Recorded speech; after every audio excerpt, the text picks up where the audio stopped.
उत्तर प्रदेश के मोहनपुर गांव में सभी लोग मिलजुल कर एक दूसरे के साथ रहते थे।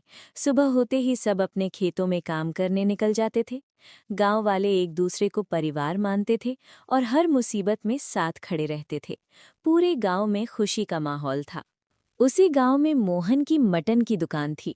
उसकी दुकान गांव और आसपास के इलाकों में बहुत प्रसिद्ध थी, क्योंकि लोग उसके मटन चावल के दीवाने थे। शाम होते ही काम छोड़कर सब मोहन भाई की दुकान पर जमा हो जाते थे। आइए आज शाम की कुछ बातें सुनते हैं। अरे मोहन भाई, तुम्हारा मटन चावल खाकर मन और पेट दोनों भर जाता है। हम सब इसके दीवाने हैं। सिर्फ हम ही नहीं, आसपास के गांवों से भी लोग यहाँ खिंचे चले आते हैं। तुम इतना स्वादिष्ट मटन चावल इतने सस्ते में कैसे बना लेते हो? हाँ भाई, सही कहा। तुम्हारे मटन चावल का कोई जवाब नहीं। इतना स्वाद और इतनी शांति मिलती है खाकर। तुम्हारी मटन बिरयानी को किसी की नजर न लगे। इतने कम दाम में इतना बढ़िया स्वाद और कहीं नहीं मिलता। हाँ भैया, सोहन भाई सही कह रहे हैं। आज तो मेरे बच्चों ने भी जिद की है कि मैं घर पर तुम्हारा मटन चावल लेकर आऊं। उनका बहुत मन है आज खाने का। भैया, 2 थैली मटन चावल पार्सल कर देना। अरे भाइयों, मेरे मटन चावल में बस इतना ही फर्क है कि मैं इसे बिना किसी लालच के सबके लिए मन से बनाता हूँ। मैं चाहता हूँ कि मेरे खाने से सबका पेट भरे और कोई भाई भूखा न सोए। इसीलिए दाम कम रखता हूँ ताकि हर कोई इसे खरीद सके। मुझे ज्यादा पैसों का लालच नहीं है, बस घर चल जाए उतना ही भाव रखता हूँ। तुम सबको खाते देख मेरा दिल खुश हो जाता है, बस उतना ही काफी है। धीरे धीरे रात होने लगती है। सब अपने घर चले जाते हैं। गांव वालों का पेट भरकर मोहन भाई भी अपने घर की ओर चल देते हैं। उधर उनकी पत्नी घर पर बैठी कुछ सोच रही थी। आजकल इतनी महंगाई हो गई है, घर का खर्चा कैसे चलेगा। सोनू की स्कूल फीस भरनी है, बच्चों के लिए कपड़े लेने हैं, चुटकी की डांस क्लास की फीस बाकी है, और इनको, मोहन को, सिर्फ समाज सेवा सूझती है। घर की परेशानियां नहीं दिख रहीं। मटन चावल के दाम इतने कम रखे हैं कि घर चलाना मुश्किल है। अरे सुभद्रा, क्या सोच रही हो? किस सोच में डूबी हो? मेरे लिए खाना निकाल दो। आज दुकान पर बहुत भीड़ थी। काम करते करते थक गया हूँ और भूख भी बहुत लगी है। मैं हाथ पांव धोकर आता हूँ। तुम्हें घर की कोई चिंता है भी या नहीं? तुमने मटन चावल के दाम इतने कम रखे हैं कि हमारी आमदनी ही नहीं होती। सोनू और चुटकी की फीस बाकी है, उनके कपड़े फटे हैं। तुम बस सबकी सेवा में लगे हो। हमारे घर में खाने को हो या ना हो, तुम्हें बस दूसरों का पेट भरना है। हमारे भविष्य के बारे में भी कभी सोच लिया करो। सुभद्रा, ऐसा नहीं है कि मुझे चिंता नहीं है, पर आजकल मटन का भाव बहुत बढ़ गया है, इसलिए पैसा बच नहीं पा रहा। जैसे ही भाव थोड़े गिरेंगे, मैं पैसे बचाकर बच्चों की फीस भर दूंगा और कपड़े भी ले आऊंगा। थोड़े दिन की ही तो बात है।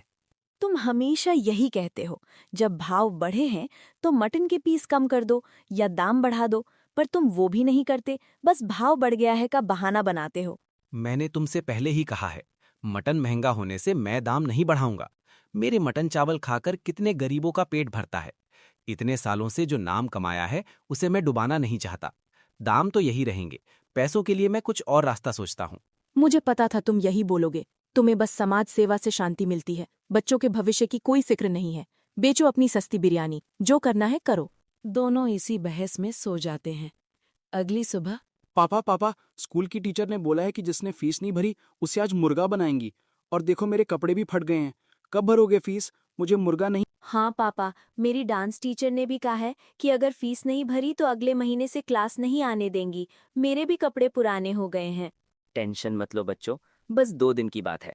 मोहन भारी मन से दुकान की ओर जाते हैं और मटन चावल बेचने लगते हैं। तभी एक आदमी आता है। अरे मोहन भाई, आज बड़े परेशान लग रहे हो। क्या बात है? आज मटन चावल में वो पहले वाला उत्साह नहीं दिख रहा। कोई दिक्कत? हाँ भाई, मटन के दाम इतने बढ़ गए हैं कि घर चलाना मुश्किल हो गया है। बच्चों की स्कूल फीस और कपड़ों का खर्च नहीं निकल पा रहा। समझ नहीं आ रहा क्या करूं। अरे भाई, तुम फिक्र मत करो। तुमने इतने लोगों का पेट भरा है, ऊपर वाला तुम्हारे साथ गलत नहीं होने देगा। सब ठीक हो जाएगा। तुम्हारी मेहनत और गांव वालों की दुआएं तुम्हारे साथ हैं। भाई, बस यही सोच रहा हूँ। मेरा मन नहीं है कि मैं दाम बढ़ाकर गरीबों की थाली से खाना छीन लूं। सबको खुश देखकर ही मुझे खुशी मिलती है। अरे, मैं तो बताना ही भूल गया। मुझे सरपंच जी ने भेजा है। आज उनके बेटे का जन्मदिन है। उन्होंने कहा है कि तुम अपनी दुकान 2 घंटे बाद उनके घर के बाहर लगा लो। वो तुम्हें अच्छे पैसे देंगे और आज वो बहुत खुश हैं तो शायद कुछ ज्यादा भी दे दें। तुम्हारा सारा काम हो जाएगा और टेंशन भी। क्या बात कर रहे हो? सरपंच जी ने बुलाया है? भाई तुम तो भगवान बनकर आए हो। मेरी सारी चिंता हर ली तुमने। सरपंच जी से कह देना मैं ठीक 2 घंटे में वहां पहुंच जाऊंगा। शाम को मोहन सरपंच जी के घर के बाहर दुकान लगाते हैं। वहां बहुत भीड़ जमा हो जाती है। सब बड़े चाव से मटन चावल खाते हैं। मोहन मन ही मन खुश होता है कि आज अच्छी कमाई होगी। तभी सरपंच जी आते हैं। भाइयों, सब जी भरकर खाना, क्योंकि आज मेरे बेटे का जन्मदिन है। और मोहन, तुमने हमारे गांव के लिए बहुत कुछ किया है। तुम बहुत ईमानदार हो और सबको प्यार से खिलाते हो, इसीलिए मैंने तुम्हें बुलाया। ये लो अपनी मेहनत के पैसे और ये कुछ ऊपर से इनाम। तुम्हारी ईमानदारी का फल तुम्हें मिलना ही चाहिए। आज तो तुम्हें बहुत देर हो गई। मैं तो डर गई थी और तुम्हें ढूंढने बाहर ही जा रही थी। क्या बात है, आज इतनी देर क्यों हुई? अरे भाग्यवान, कोई दिक्कत नहीं है।